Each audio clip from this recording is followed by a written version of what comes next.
Nice to have you aboard. I'm Will Doctor, bringing you the latest on the world of golf. Happy New Year to all. Coming off a thrilling week in the world of sports as far as the college football playoffs, which is where we'll start. We'll do a little NFL. We'll get to the golf a little bit later on and get to some topics on the 2026 season and TGL.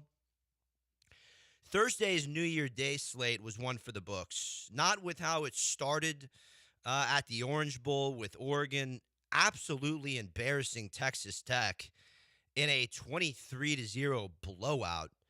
The Ducks defense put on an all-time performance led by Brandon Finley Jr., who had 2 picks and a fumble recovery in a shutout. I mean, Tech fans have to be absolutely sick after watching senior quarterback Baron Morton in tears on the sideline after the game. That game, the Orange Bowl, all in all, besides watching the Ducks defense go to work, that game was an absolute snoozer as we were getting warmed up for the Thursday quarterfinals. The second game on Thursday in the Rose Bowl between Indiana and Alabama was another blowout as the Hoosiers won 38-3. This was a much more entertaining game, in my opinion, being that Indiana is really electric on both sides of the ball with Heisman winning quarterback Fernando Mendoza throwing for 3 touchdowns and the defense of Brian Haynes that has just been completely dialed in. And I think it's really impossible not to get behind Kurt Sagetti and the buttoned up organization and operation he's running there at Indiana.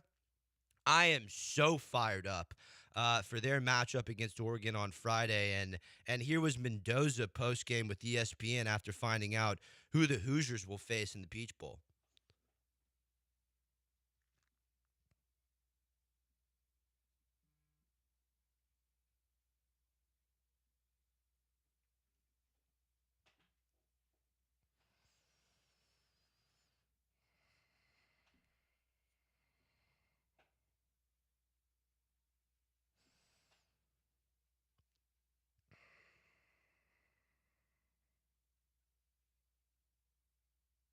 Yeah, you can color me obsessed with Mendoza and the energy he brings to the table.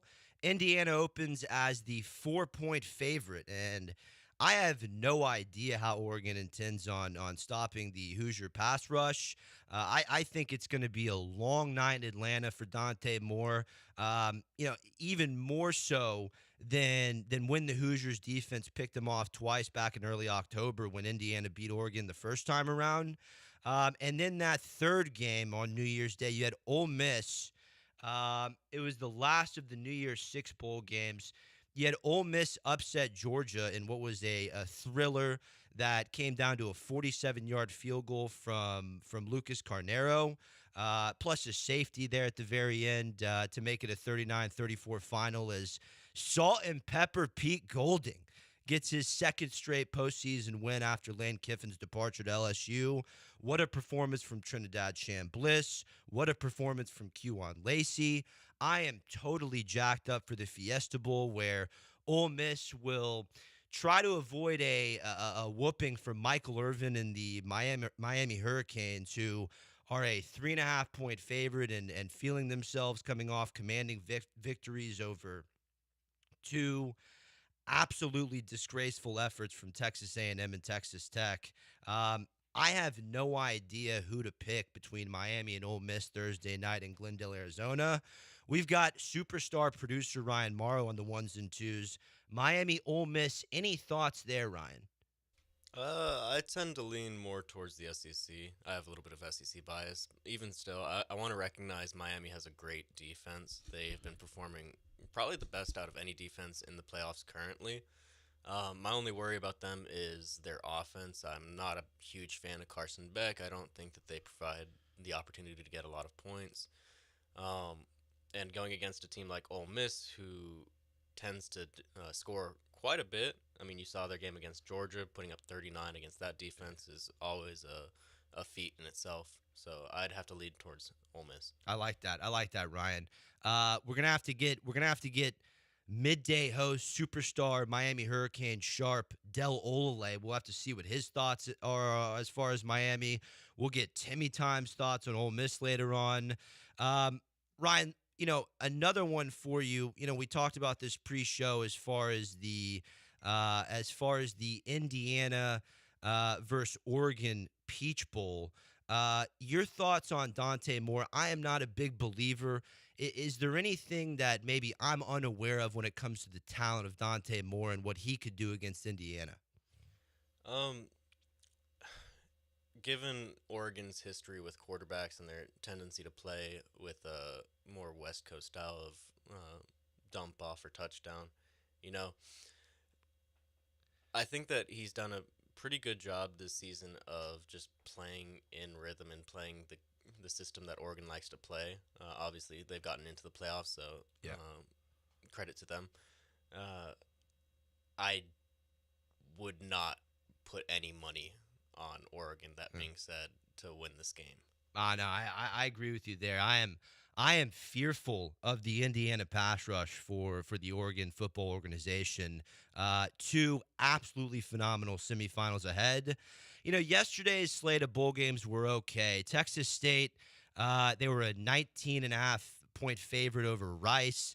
I thought that was free money to start the day there in Fort Worth, as Rice had no business in any bowl game. I mean, 5-7. 5-7 getting to a bowl game. Mississippi State was in the same situation going up against Wake Forest.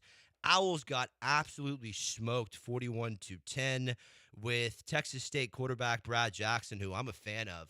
I think this guy has some serious potential, Brian. He threw 3 touchdowns yesterday, smoking out Rice before Navy handled Cincinnati, which was no surprise after Brandon Sorsby hit the transfer portal before the Liberty Bowl. Wake Forest, as aforementioned, handled the 5-7 Mississippi State team at the Mayo Bowl. And then SMU beat a 17-ranked Arizona 24-19. You have one absolutely phenomenal NFL slate today with Panthers Bucks at 3:30, playing for the NFC South title, as the Panthers have the opportunity to win their first division title since 2015, with really no better time than the present, being that the Bucks, they're leaking oil, coming off 4 losses in a row, even though they are the 3-point Vegas favorite there at home. And then at 7 p.m., the San Francisco 49ers host the Seattle Seahawks in a game with major implications as far as the NFC South is concerned. Both of these teams are playing for a chance to not they're both playing for a chance to not have to leave home for the entire playoffs if they can put together a run. But specifically the Niners, being that the Super Bowl is hosted in San Fran this year at Levi Stadium. So the Niners, if they can make it all the way to the Super Bowl, would potentially not have to leave home for the entire playoffs, including the championship game, which would be a first. The Bucks did win the Super Bowl at Raymond James in 2020, but they were a 5 seed that had to go on the road in the playoffs, and that was the same situation with the Rams in 21 when they won the Super Bowl at SoFi. Seattle does have the better record going into this game, but Niners own the head-to-head. I do like the Niners as the 2.5-point dog with that in that 7 p.m. special with Buck and Aikman. Ryan, you like that? I'd take that money. You like the Bucks? I'm sorry, the Niners. Niners is a 2.5-point dog. I like that for Shanahan and the troops. CMC. Tomorrow, it gets even better with our Texans hosting the Colts, where Houston is a 10-point favorite, and rightfully so. This could be the lock of the week right here. Texans defense should have no problem absolutely destroying Riley Leonard and that Colts offense that has been absolutely non-existent since they lost Daniel Jones. And number 2, the Texans can still win the AFC South. They still have a ton to play for, as our eyes will be peeled on Titans Jaguars on Fox. A game in which the Jaguars should have really no issue with as well. But our eyes will be locked there, because if the Jags lose and the Texans win, Houston clinches the AFC South. And I think they would host a home wildcard game, I believe, instead of having to go to Pittsburgh or Baltimore. Is there any other scenarios there that we know of? No, it would only be Pittsburgh or Baltimore? Okay. There's still potential for us to get the 6 or the 7 seed, so we could be going to either Jacksonville or New England Okay. or Denver, whoever gets the.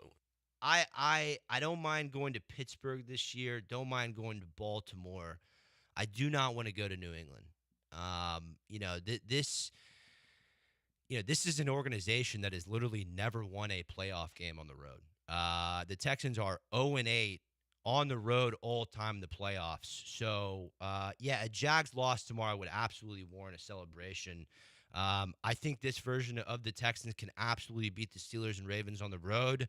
Drake May, Vrabel, and the Patriots, I just want no piece of, Ryan. Want no piece of. Now, shifting over to the world of golf, we'll get to some more NFL later. We're still 2 weeks away from the start of the 2026 PGA Tour season.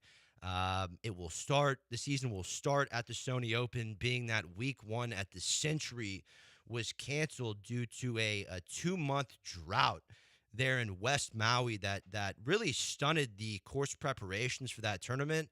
The Plantation course at Kapalua did reopen for public play at the beginning of November, but no tournament is happening. My take there is, listen, I'm getting cabin fever here. Usually the season would have started by now. I'd be previewing the Century. That course is always a great way to get the season started. I do wish that the PGA Tour and the government of Hawaii could have gotten a plan situated to relocate the Century. I just don't know if they had enough time, being that the drought, it all happened in September and October, and they couldn't reopen until the beginning of November. So I think their hands were tied there, but I am simply fired up for the Sony Open at Wailea 2 weeks out. We'll get to more on that. We'll get to more on TGL a little bit later on. This is the Golf Hour with Will Doctor here on ESPN Houston. Back after this.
This is the Golf Hour on ESPN 97.5 and the ESPN Houston app. From the Huntington Bank Studios, here's Will Doctor.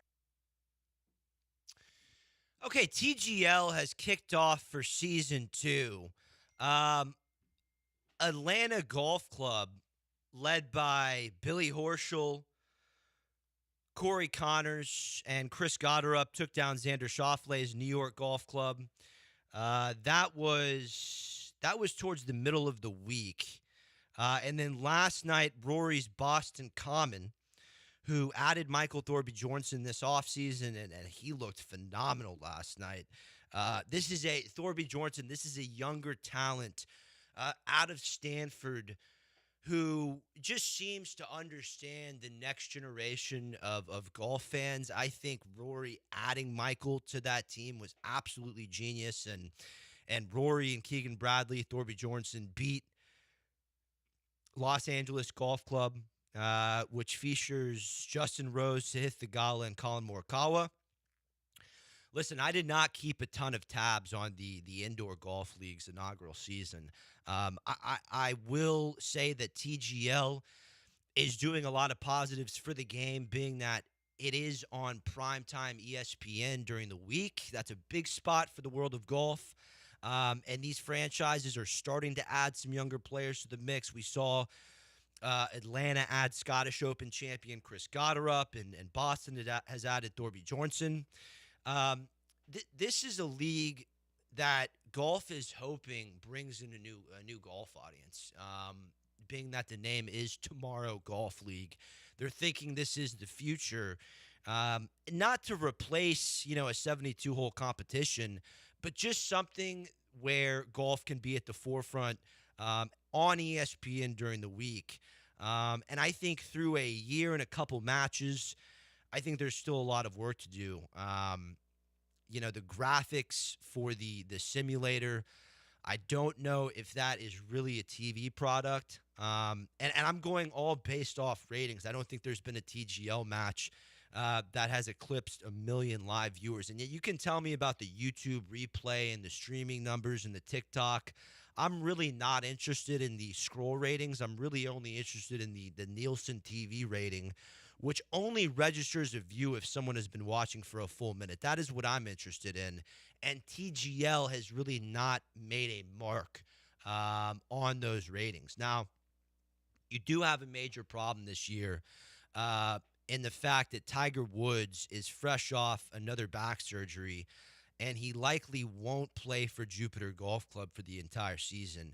That is a problem because this is a league that was created to keep Tiger relevant as far as him actually playing golf for an audience. And right now, Tiger can barely walk, and he's barely been able to walk for the last couple years. So they created this sim golf league that they thought was Tiger injury proof, being that all you have to do is hit into a screen and then walk 15 yards to chip and putt.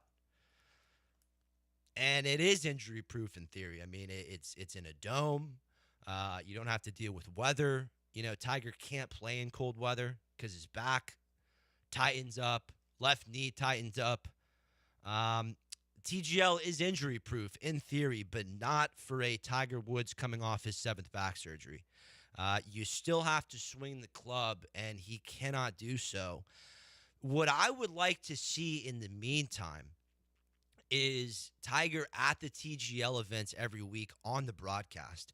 He can either be there in person, or you can set it up like the Manning cast where Tiger is on his couch commentating on the coverage.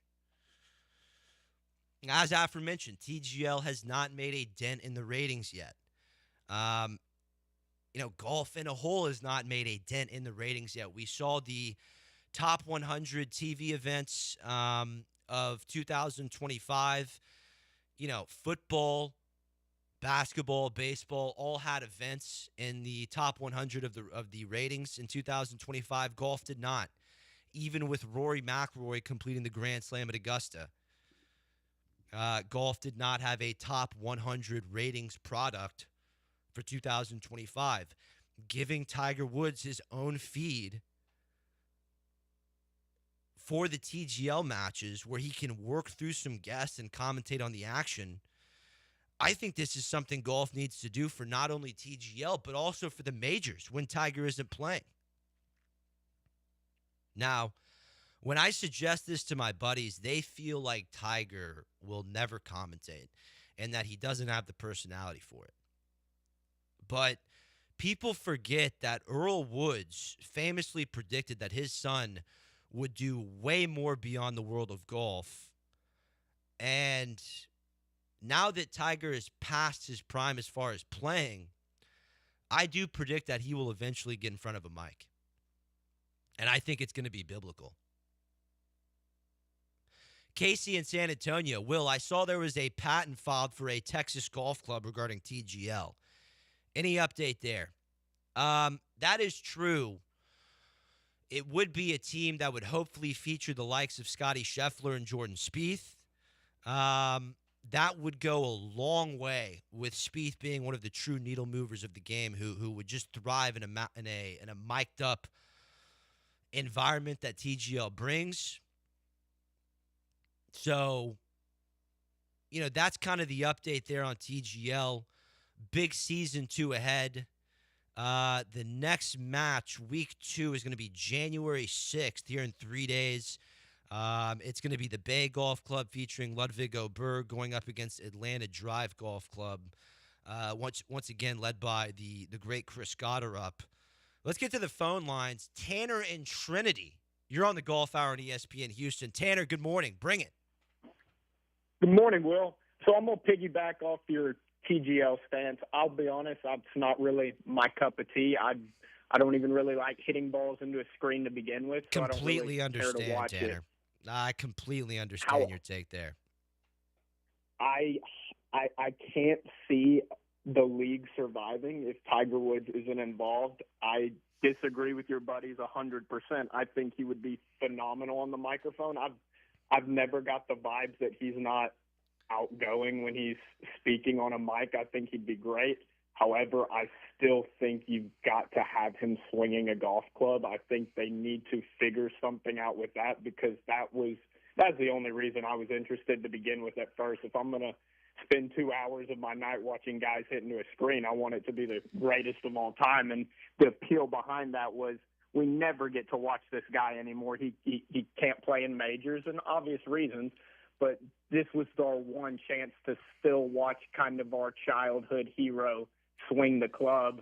And now that that's kind of taken away, I just can't imagine there being viewer after viewer and people keeping up with the full season and buying shirts for their team. I don't see the vision, and I think it might fizzle out.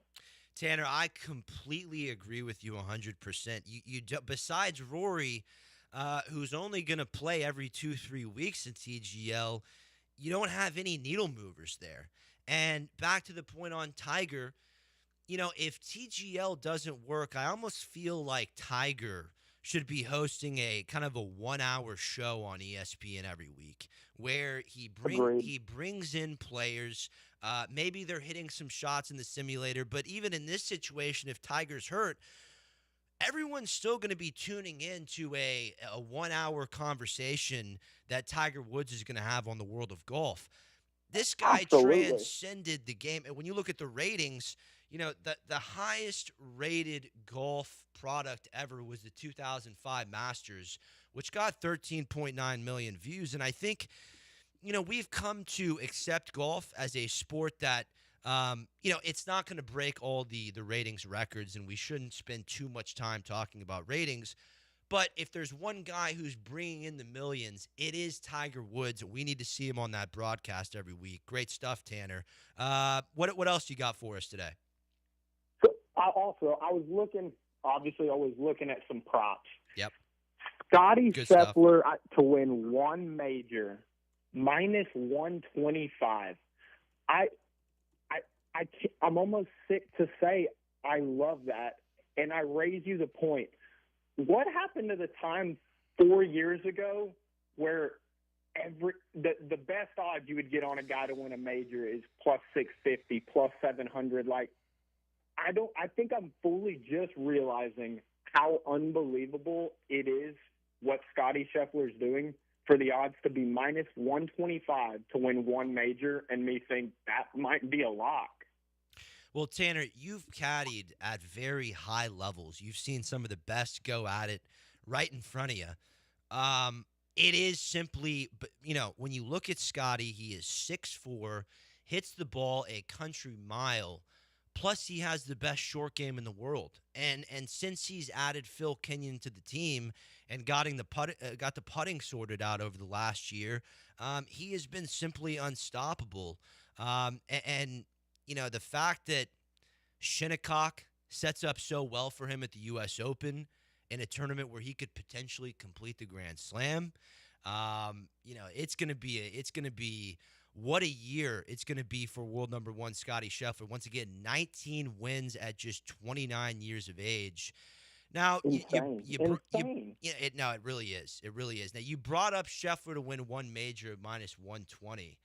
I don't see how that, you know, when we talk about futures, it's always, and you know this, Tanner, it's, you know, I was talking about Justin Rose to win the Masters at 70-1 last week. What we're trying to figure out is by the time we get to Masters week, are we going to have a worse or better number on that?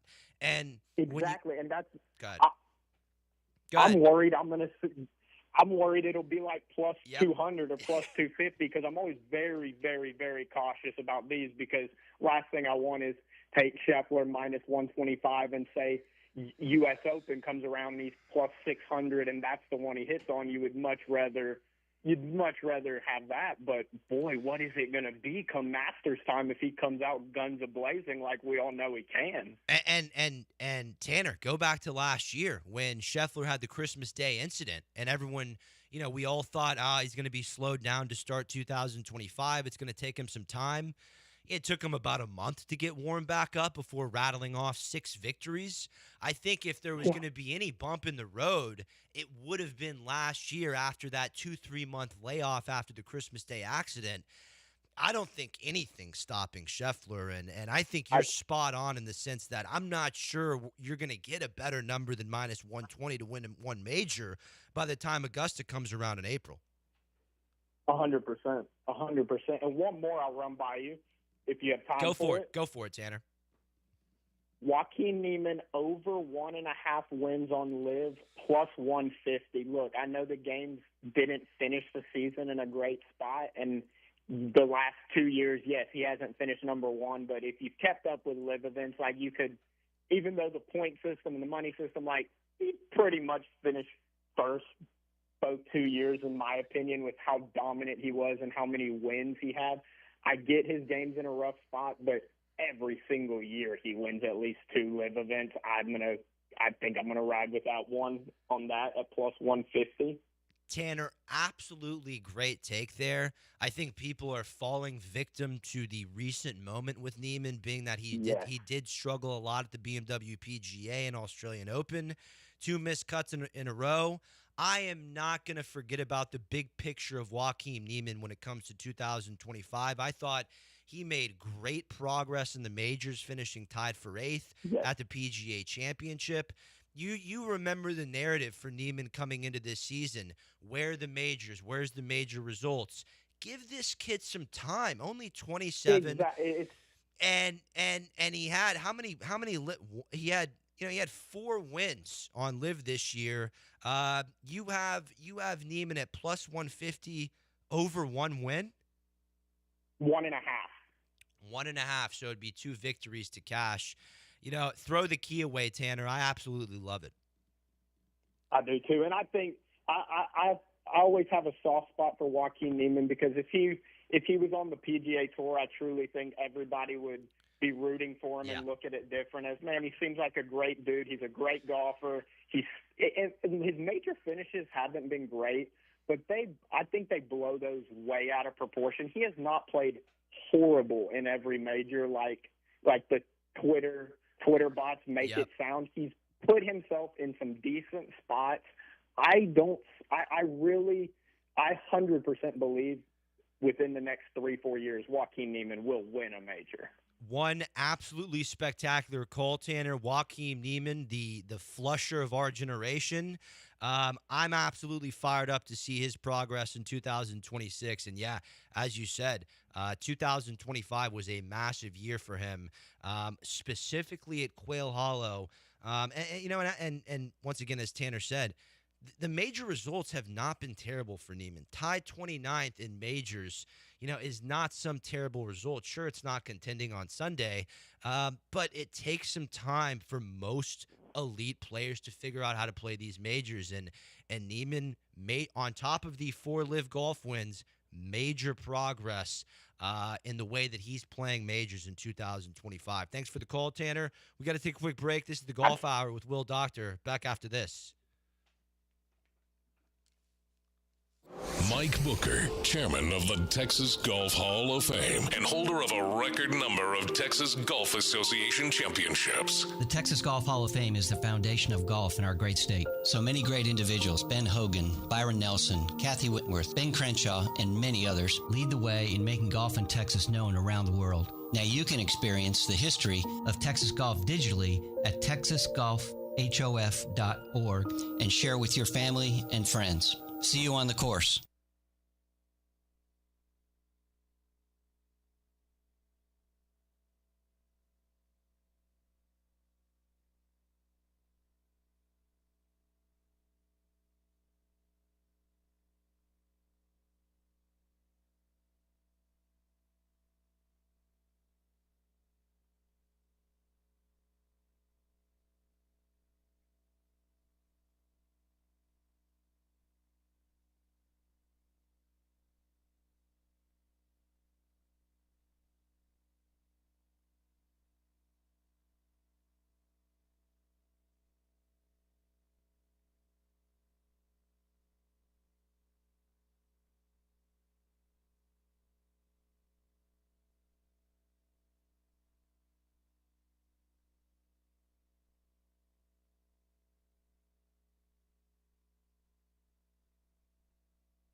You're listening to the Golf Hour on ESPN 97.5 and 97.9 HD2. from the Huntington Bank Studios. Here's Will Doctor.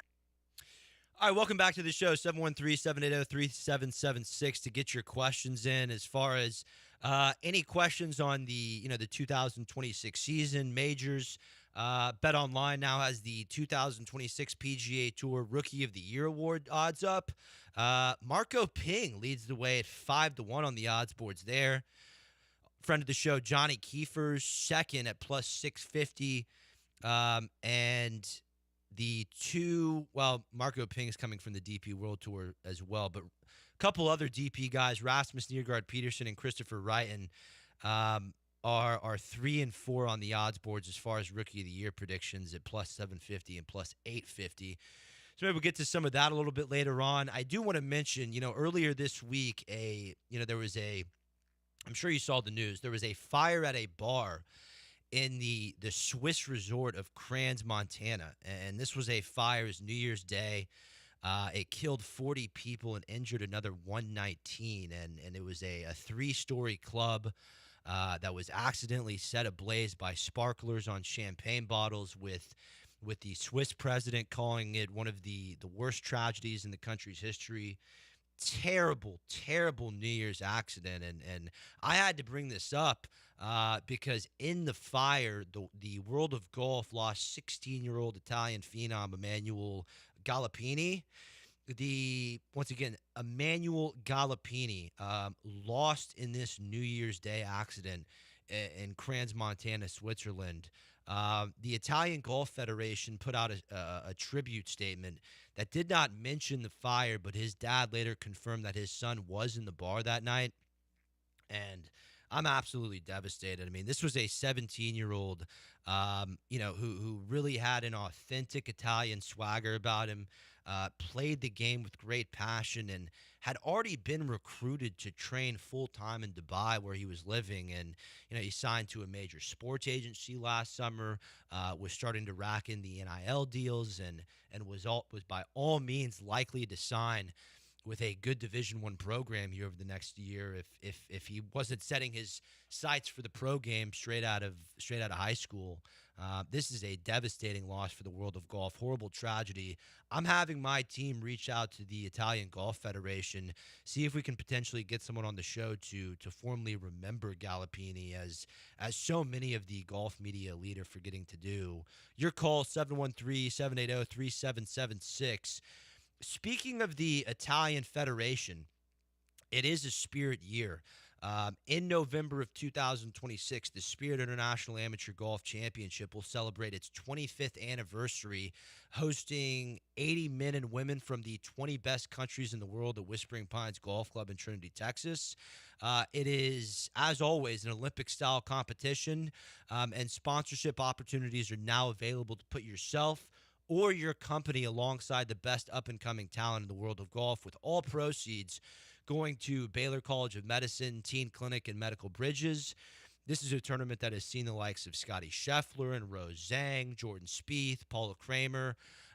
This is the best amateur golf tournament in the world, just an hour and a half north of Houston. Visit spiritgolf.com to get involved or contact me. Chris in Dallas. Will, I read Rory McIlroy is open to inviting live golfers back to the PGA Tour without penalty. Hasn't Rory changed his tone there? Listen, Rory changes his tone on subjects every 2 weeks. Loves to talk, loves to give the media some juice. I'm a little over trying to create these hypothetical penalties for live golf guys, being that their tour has had zero success other than creating a small global footprint. And I can already tell you that with Brooks Koepka leaving live golf, the penalties, if the PGA Tour were to enforce penalties, there's just no way that the penalty would be the same for everybody. They're not going to give the same penalty to Brooks Koepka as they are for Hudson Swafford. And that all is going to get way too complicated. I think whenever the live golf tour folds, you give those guys a year of suspension, and then you bring them back. For Rory to say, they all just come back whenever they want, I'm not sure if there was really enough context behind that quote. I think all of them should face a year-long suspension and then come back without any fines. I think that is the only way to do it, where all the players get the same penalty. We go to Tim. We go to Timmy time on the line. Tim, what's going on? Good morning, my friend. Tim, Good you're morning, on my ESPN friend. Houston. What's the Fire word, away. Doc? Hey, not much. Having a good morning here. A little bit of some down energy with the golfer losing Emanuele Galoppini in the Swiss fire. That was horrible news, but we've gotten some good stuff done here as far as college football, the NFL, a little bit of TGL. And, hey, congratulations on your Ole Miss Rebels getting to the semifinals. What a win there for Salt and Pepper Pete Golding, Timmy Time. What a first win to get your as a college football head coach. And it Second makes win. me so happy that second win, that Lane Kiffin was not given the honor by the media scrum to hop on and be in the media booth with Herb Street, Fowler during the game to take the spotlight off his Ole Miss team. It's not his team. It's the Ole Miss Rebels. Those players on the team are the team, not Lane Kiffin. And shout out to ESPN and whoever was involved in the decision-making to not allow Kiffin to get in and make the game all about himself. Well, Tim, he did get on social and post a pic that his kids were there watching it. So, and his one statement about the game, he did make it a bit about his own family. But, hey, listen, congratulations to your Rebels. You liked them. You liked them in the next game, Tim. You liked them to go ahead and advance to a final. What are your thoughts there? One of the biggest things about the playoffs for college football was that they were like, well, unlike college basketball with March Madness, there's going to be no Cinderella team. And I think we have ourselves our first Cinderella team. If Kiffin was there, it wouldn't be the case. But with a brand new head coach and with news from Yahoo Sports saying that all six offensive staff members that Kiffin let coach in the Sugar Bowl versus Georgia, he might not allow coach the rest of the playoffs. So that is a huge thing to keep an eye on.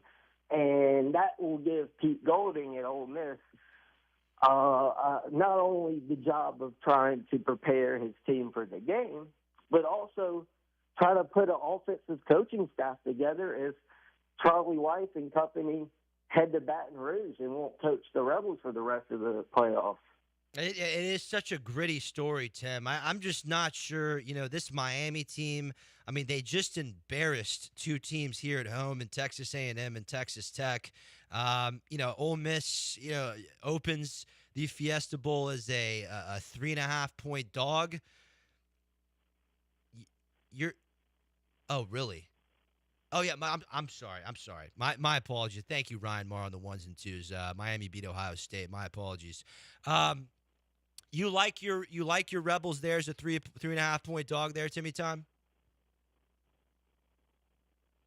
I do. I think we have the Cinderella team that people said wouldn't happen in college football. I think we have it this year, and I think they'll beat Miami to go play in Miami for the national championship. And in my opinion, it's going to be versus Indiana. So should be two good college football playoff games coming up to watch. Yeah, my apologies there just a second ago. As far as the Thursday, January 1st quarterfinal games, Indiana beat Alabama, Ole Miss beat Georgia, and Oregon beat Texas Tech. Tim, give me some stuff on the world of golf. What do you got for me? Well, we got the 2026 season upcoming here very soon, and for the PGA, we have some fresh faces that a lot of PGA fans probably aren't familiar with and probably have never heard of, quite frankly. And those are two guys that punched their cars to the PGA Tour after having two fabulous seasons on the DP World Tour. You got Marco Pins, three-time winner this past season from England. He had 4 top tens along with those 3 wins. He won at Open d'Espagne, the Danish, and the Henan Classic. And then my second favorite guy coming across the pond to play on tour this year is the Norwegian Christopher Wrighton. Very super, very super impressed with Wrighton. He's a dog. He's got a tough mental game, and he has a great putter, which is needed on the PGA Tour. He has 2 wins this year at Sedal and the Nedbank just recently. 7 top 10s to go along with it. What's impressive to me about Wrighton is how he finished and won that Sedal Open. He shot a 10 under 62 on Sunday to force a playoff, and then he won the playoff. That is the type of mental toughness that it's going to take to get it done. And following that, the very next event, he shoots 60 to force a playoff and come up just short. So Wrighton has shown this year he has what it takes to get it done in the big moment. Tim, on Sunday, Tim, I like the take on Marco Ping. I think he has a complete game that should translate extremely well on the PGA Tour, and Marco is currently the 5-1 favorite to win 2026 PGA Tour Rookie of the Year.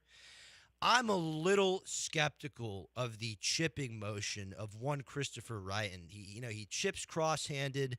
He had a lot of trouble with it all year, and as you know, that is one of the, when you talk to caddies, when you talk to coaches, one of the biggest hurdles when advancing to the PGA Tour is keeping up around the greens. You have to hope that Wrighton is getting with his coaches there in Norway and making some improvement on the chipping, because that is going to be the X factor. That is going to be the X factor of Christopher Wrighton either staying on the PGA Tour after 2026 or going back to the DP World Tour. Great call there, Timmy. We've got to take a quick break. This is the Golf Hour with Will Doctor on ESPN Houston. Back for one more. Mike Booker, chairman of the Texas Golf Hall of Fame and holder of a record number of Texas Golf Association championships. The Texas Golf Hall of Fame is the foundation of golf in our great state. So many great individuals: Ben Hogan, Byron Nelson, Kathy Whitworth, Ben Crenshaw, Babe Zaharias, Tom Kite, and many more lead the way in making golf in Texas known around the world.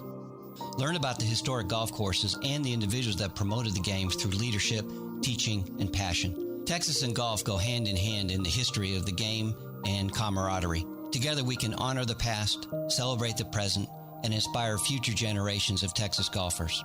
Golf is a sport for everyone, and I encourage you to experience the history of Texas golf digitally at texasgolfhof.org and share with your golf family and friends. That's texasgolfhof.org. See you on the course.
The Golf Hour continues now on ESPN 97.5 and 97.9 HD2. From the Huntington Bank Studios, here's Will Doctor. All right, we heard back in November, and I missed this. I knew it was going on, but I haven't broken it down yet. We heard back in November that Herman Park Golf Course is going to undergo a $30 million renovation led by Jim Crane and golf course architect John Schmenk. It's due time for Herman Park. I mean, it's a 103-year-old property. It is a phenomenal municipal layout that really has just not been, it hasn't been kept up with over the last 10 years. The conditions, have not been great. It is still a nice round of golf, but it has not kept up with Memorial Park by any means. And now Herman Park is they're reimagining how Herman Park is going to fit into the Houston golf community. They want to better accommodate more golfers. They want to adapt to the more fast round of golf. So the plan right now, as far as I'm concerned, is that they're going to turn the front nine into a sort of a par 3 course, and then lengthen the back nine. And I don't really know what lengthen means. As far as, are they going to lengthen the holes, or are they going to add more to the back nine and make it? Are they going to add another 9 to the back nine and make it 18 holes? These are the things we're going to have to find out. My guess would be that they're going to make the front nine a par 3 course. They'll leave the back nine and just adjust the yardages. And I think it's a great plan. Once again, Herman Park, it's just been beat up for the last 10 years. They're just south of downtown, and it's a great location for people from the medical center, from downtown, to get over and just play a quick 9, especially if they're going to make it a par 3 course. I'm sure they have seen the success of East River 9. I would think every public golf course is seeing what East River 9 is doing right now. A nice par 3 course. It's lit up at night. You can go out with the buddies and not worry about losing golf balls, and you have a couple beers while you're playing 9 holes. They got the pickleball courts too, which is a completely separate issue that I'm not going to get into this morning. But I think Herman Park should really look at what East River is doing and kind of replicate their par 3 course around that. And I'm excited to see the future of it. I look forward to seeing when this construction is going to start. I think there's reports that it began in September. I think it is a bit delayed based on a release I read, but we'll keep in touch with that. It's a $30 million restoration. I'm fired up for it. Another place inside the loop that you can get over and play a quick 9. I'm all about it. Sam in Central Indiana. Will, have you added anything as far as the 2026 majors? I've really been deep diving on Justin Rose. I told you last week that I did like Justin Rose at the Masters at 70-1, being that he's coming off a season where not only did he lose in a playoff at Augusta, but he kept the pedal to the metal, ended up getting his 11th PGA Tour win at the FedEx St. Jude. I like where his game is. He is on a TGL team that is keeping his game sharp over the offseason, even though LAGC got beat last night by Boston.